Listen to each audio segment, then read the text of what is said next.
अरे चलो आप देखेंगे मारवाड़ी आवाज जी आज ओपरा जो आज लोकल समाज माँ ओपरा हाथी ही राहुल जी जो आपने जाने मानो चेहरा है राहुल जी मेघवाल जो ज्ञानी जो उदयपुर में आज ये महाकुंभ में आई है पूछे महाकुंभ में आवे ना आपने कीकल लागे आप महाकुंभ में पधारे कीकल सबसे पहले मैं आपको मारवाड़ी आवाज की तरफ से धन्यवाद देना चाहूंगा कि आपने इतना शानदार मेघवाल समाज के माध्यम का यहाँ शूट किया।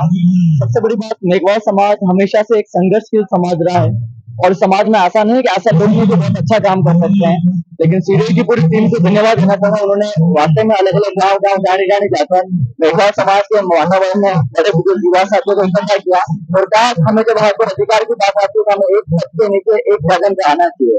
मेघवाल समाज के जितने भी युवा साथी आए हैं मुझे पूर्ण विश्वास है कि मेघवाल समाज में एक नया परिवर्तन आने वाले समय में मिलेगा, तो शिक्षा और रोजगार के क्षेत्र में आपको देखने को मिलेगा। आप अटक पधारिया अटक भीड़ आई की आपने यानी कि शिक्षा क्षेत्र में युवा आपने खुश हुआ तो आपका क्या देखिए, मैं तो ये कहूंगा कि मेघवाल समाज के युवाओं की बात करें तो युवाओं का उल्टा करे तो वायु बनती है और वायु जिस दिशा में चलती है अच्छे अच्छे आंधी तूफान खड़ा कर देती है। ये मेघवाल समाज के युवाओं की बात मुझे बड़ा गर्व होता है इस तरह से कि मेघवाल समाज के युवा एक से साथ एक मिलकर इतना बड़ा पंडाल को कवर किया और चाहते हैं शिक्षा के क्षेत्र में एक नई क्रांति आए। अत्रो महासम्मेलन में अधिकारी है या सब भाषण दिलो तो अत्र आया आणि प्रसाद आया कि आपने टिकट लागो। देखिए, मेघवाल समाज से संघर्षशील रहा है। आगे बारिश लोगों के सामने दिखी है, इसी बारिश में मेघवाल समाज का आदमी खेती करता है, मजदूरी करता है। इससे बड़ी आंधी तूफान वाली बात नहीं है।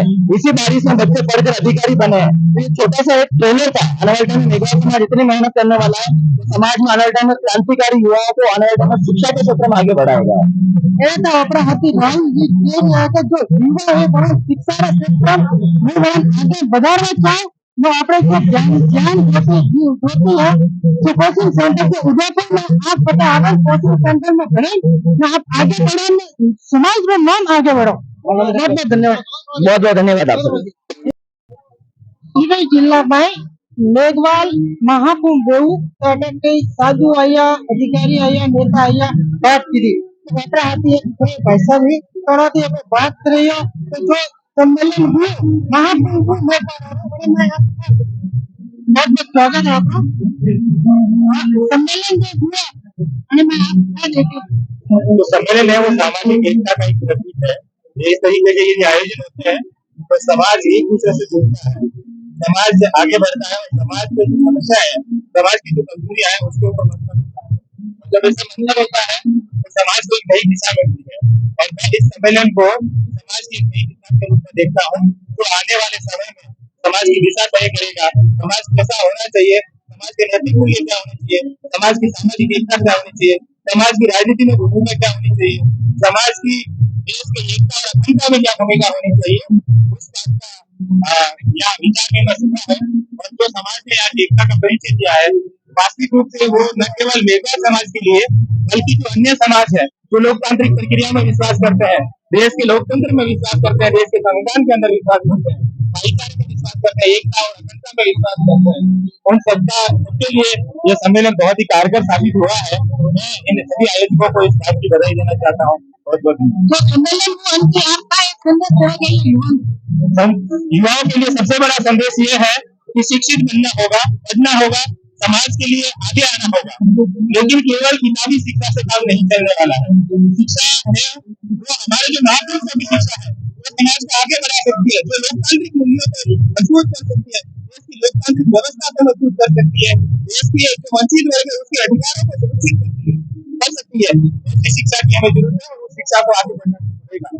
आज वर्तमान समय में सरकारी नौकरियों में जाने से केवल समाज का कल्याण नहीं होने वाला है। क्यों?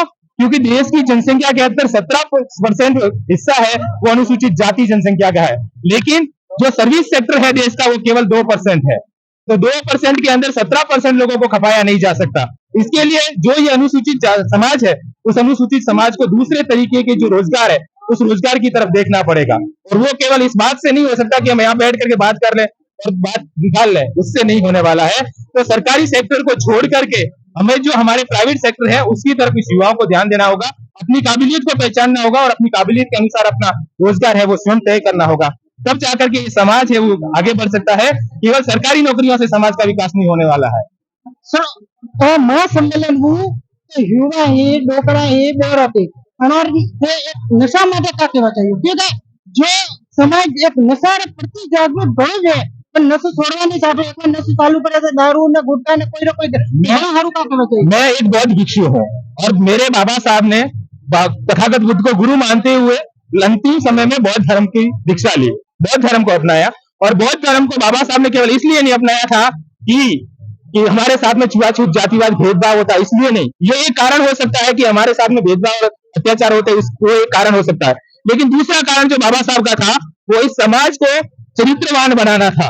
और बौद्ध है वो एक चरित्रवान समाज है, उनके अपने नैतिक मूल्य हैं। बौद्धों की शुरुआत ही नशा मुक्ति से होती है क्योंकि प्रत्येक बौद्ध व्यक्ति को 5 सीलों का पालन करना होता है। 5 सीलों के अंदर 5वां सील ये भी है कि मैं किसी भी प्रकार का नशा नहीं करूंगा।